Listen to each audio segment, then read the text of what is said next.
What's up, guys? Welcome to Daily Dose of Reddit. This is your host, Zach, and today's subreddit is r/IDoWorkHereLady. This story's called, Yes Sir, I'm Working in Your Yard. You have an appointment? I'm a service technician for the gas company. I'm also the only female service technician for the gas company. This leads to confusion on a daily basis. So I arrived to a 9 to 12 appointment the other day at 9:05 a.m. Super simple job: exchange gas meter, inspect gas equipment in the house, relight equipment, then be on my way to my next call. We get 30 minutes of allotted time for each job like this, but dispatch understands that this doesn't always work. Sometimes it takes 15 minutes if the old meter was installed well and the gas equipment is all new, but sometimes it takes 3 hours if I have to rebuild their whole service and coax an old boiler back to life. I grab my tools out of the truck, grab a new meter, and head to the front door. The call says hazard dog, so I figure it's best to check in with the customer before I head into the yard. I knock and ring the doorbell, no answer. So I pull the customer's number off of the call and give him a ring. Good morning, this is OP from the gas company. You have a meter exchange appointment booked for this morning. Is anyone home? Not at the moment. Is the tech there already? Yes, sir. I'm here at address. Will you be home soon? Yes, tell the tech to wait. I'll be home in about 15 minutes. Okay, I'll wait for you. Can I start working in the yard or is your dog outside? But the customer just hangs up. So I decide to wait. Anyway, it's negative 28 degrees Celsius, negative 40 with the wind chill. I'm bundled up, but I'm going to be outside all day, so I decide to wait in the truck to preserve my warmth. I drop my tools and the new meter off at the gate to the yard and sit in my truck until the customer pulls into the driveway. When the customer arrives, I immediately sit my truck off and jog over to the house. So I spoke with someone in the office and they said the tech was already here. Where is he? I have to get back to work soon. I can't wait here all morning. I am the tech, sir, and that was me that you spoke with. If you're all good, I'll get that meter changed out for you, then get your furnace and water heater going. Well, if you say so. But if that's the case, where are your tools? Over by the gate. I left them there so they'd be ready to go when you got here. Okay. Say, how long have you been doing this? This specifically? A little over a year. Working in the industry? Almost 9 years. Okay, go ahead. You don't have anyone coming to help you. No, sir. This is a very simple job. I should be able to have it done in 15 to 20 minutes or so. And the call said you have a dangerous dog. Is it contained? He's a 12-year-old beagle. You're fine. I don't know why anyone thought he was dangerous. So, I could have started almost 3/4 of an hour ago at this point, and my next 2 calls were in jeopardy because of how long I'd been here at this point. So I get to work, and sure enough, his meter set is in pretty rough shape. I pull the meter off with some difficulty and my largest wrenches, and then start cranking some of the bad fittings out so I can rebuild part of the set to make this job easier the next time we have to change the meter, and generally safer. He was leaning over my shoulder the whole time, continually asking if I was sure I know what I'm doing, if I really don't need to call for help. I got my fitting done and went inside. Sure enough, the gas equipment was all high efficiency, so all it took was a couple of resets to clear out the air bubbles and it all fired up perfectly. The call took about an hour once I actually had my tools on, which is a little longer than anticipated, but a very good time frame for the work I wound up having to do to leave the place in a safe condition. A very good time frame, mind you, for any tech who could have had the call. As I was gathering my things to go, he got one last jab in. You know,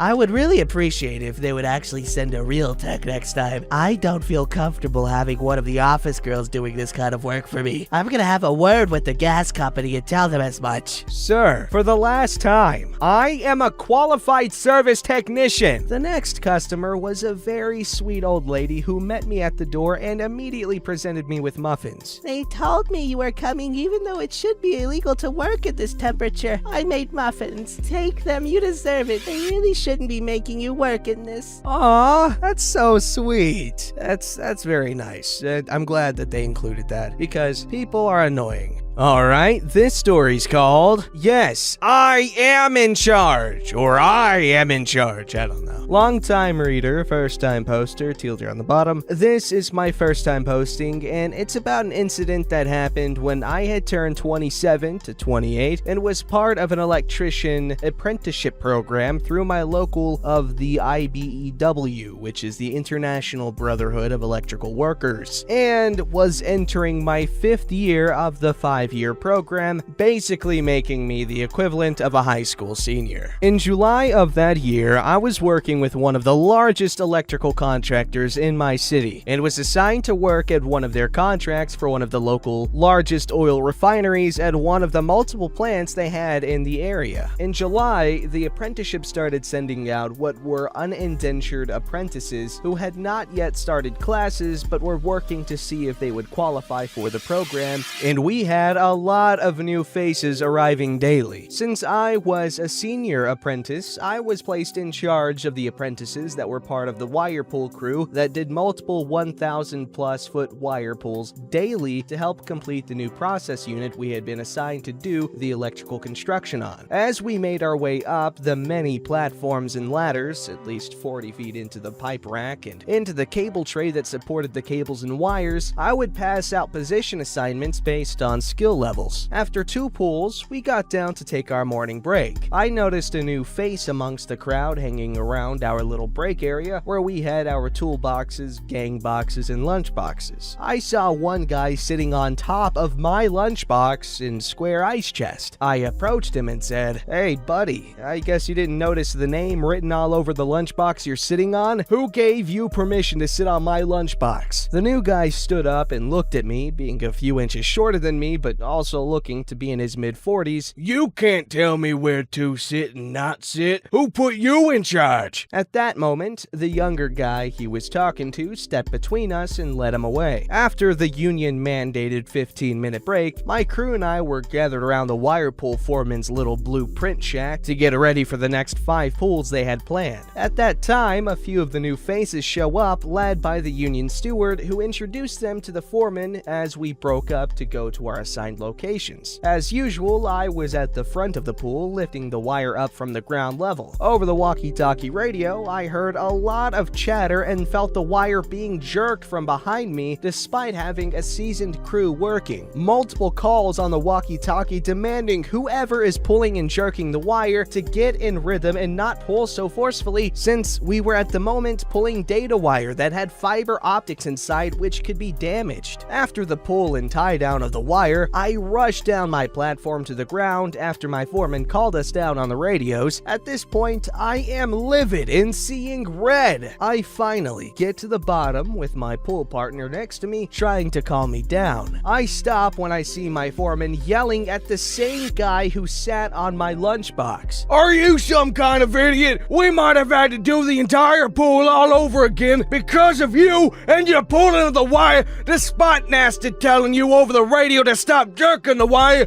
and stay in the pull count of 1, 2, 3, pull!" The guy looks down at our barely 5'4" foreman and looks like he is going to punch him. I proceeded to run up and stand at my full 5'11" height between him and my foreman when the butthole opens his mouth. "Get the hell out of my way. It's between me and him. Who the hell are you anyway to act like some big shot?" I calmly stood there and my foreman, as cool as a cucumber, goes, "He's actually your boss, the one in charge of the wire pull, and you just broke his perfect pull record of 400 pulls and no issues." "My boss? He can't be. He's just some kid probably barely 21, and he is telling me what to do?" "Yeah, that's right. I'm your boss, old man, because I'm a 28-year-old 5th-year apprentice and you're over 40 barely entering the program. I'm also your senior in the union roles. That's why I make the max $25 an hour to your $12 an hour, because I have more time on my electrical license than you do." He stood there with the realization that he was up the creek without a paddle, because he thought since he was older that he would be placed in charge of things. The union steward showed up and stood before him between the two of us, then turned to me and asked, "Nasty, what's going on here?" The look of realization on the new guy's face got got even wider, and he actually got pale when he realized the name on the lunchbox, over the radio, and the one the foreman mentioned were all me. As I explained the situation and how the new guy had basically ruined a $100 per foot, 1,000-foot wire pull, the new guy turned even paler when he did the mental math, and I mentioned the $100,000 cost of that ruined pool. The union steward looks at him, then at me, then at him, and asks me directly, Well, Nasty, you are in charge of this crew when in the air, so what do you want to do with him? Move him to another crew? A different plant? Fire him since he's not officially in the program yet? The new guy almost looks like he wants to faint as he looks in my angry eyes, silently pleading to not fire him. Start the termination proceedings if Chaps, Chaparro or Shorty, the nickname we had for foreman, agrees with me since he is a financial and safety liability, since it's obvious he can't control his anger, let alone listen to instruction. My foreman looks at the steward with a gleam of joy in his eye. I want him gone, not from the refinery, but the company and the local. Yahtzee, swift justice, and wow, the stakes are high in the construction game. This story's called, Actually, I'm the Owner? Okay, so backstory. 1, I'm young, like I just turned 18 young, and me and my mother own this business where we breed and sell snakes, and the snakes' necessities along with food. I'm the actual founder while my mom is the co-founder. Story. I was tending the store since only me and my mom work there, and it was a slow day for us, so I was checking on all the animals, feeding the ones that needed to be fed, and so on. This one person, we'll call them Entitled Parent, I'm me. Entitled Parent comes in and just is looking at all the animals, and I thought nothing of it till about 5 or so minutes go by when they walk up to the counter and Entitled Parent, I'm assuming, snaps at me to get my attention. I look up, slightly offended by how Entitled Parent decided to grab my attention. Yes, may I help you? Yes, I was wondering how much this one, While pointing at a tank. is. I'm not for sure. Let me check for you, I say while walking to the tank. Well, it says here it's only $60. $60? Just a couple of days ago, I saw this exact one for only $30. No, I'm sorry. That one was sold already and we changed it out. You can't just change the price because it's a different one. It's still the same breed and everything. Well, yes. While it is the same breed, it is much bigger than the other one, as the other one was younger than this one. It cost us more to maintain this particular one than the last. Well, I don't have that much. Can you give me a discount? I'm sorry, but I cannot do that for you. Please, I only have 50 on me. Well, I can't give you a discount, but we have some that are smaller than this and are cheaper. They're in the back if you want me to bring one out. No, I don't want another one. I want this one. Well, I'm sorry. I can't lower the price for this one. Like I said a few seconds ago, we have more in the back if you want this particular breed. I don't want a freaking different one. I would like this one. Please watch your language. There's a kid nearby. I don't care. I want to buy this freaking animal. I'm sorry. I cannot help you. Let me speak to the manager. Well, I am the manager. Fine. I'm gonna call the owner. Actually, I am the owner also. Don't lie to me. You're not even old enough to own a car, nonetheless a store. Yes, I am old enough, and I'm the owner while my mom is the co-owner. Quit freaking lying to me, woman. I want to speak to the actual freaking owner, not some smart-ass teen.